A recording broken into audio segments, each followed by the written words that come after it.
Go into your library of images and open up 3 or 4 images if you want to play along. This is Play Along with Andy Day. If not, you can just kind of watch me. But what we're looking at is 4 images. I opened up 4. Now, we're also looking at the absolute default way Photoshop works. If you've not changed anything, you'll get them as tabs up here. Now, the tab gives us information, tells us the name, tells us the size currently we're viewing it at, the color space, and the bit depth. So all mine are raw images, NEFs, 16.7% view, RGB 16-bit images, and that's fine. If I click on one, it becomes the active image. We know that. Anything that I do is applied to the active image.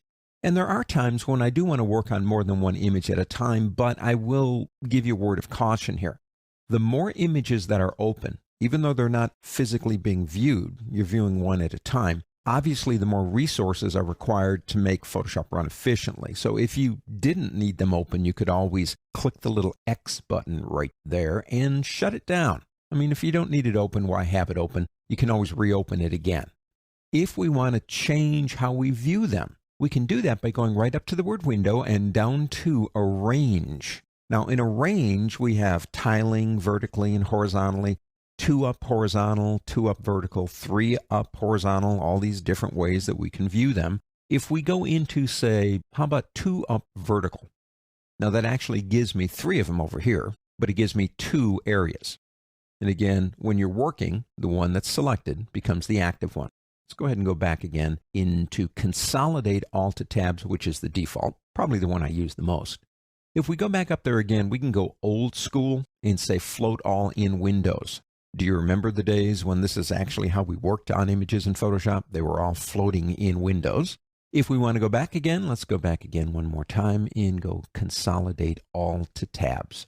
Now let's say we're working on this one right here, and we decide we want to change its zoom, its size. Now we can use the zoom tool, but we'll use the shortcut. And that's the Control key in Windows, the Command key on a Mac, and the plus and minus keys. And you can make it, bigger or smaller. Let's say we get it down about like that, but the other ones aren't that way, are they? They're the same size.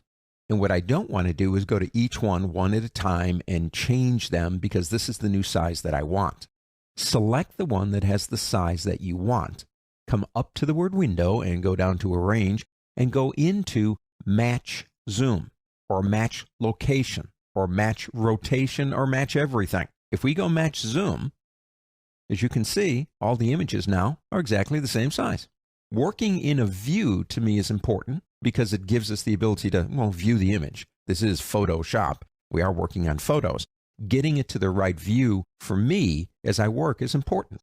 Remember, you've got that ability here to change multiple images simply by going back up to the word window and matching them.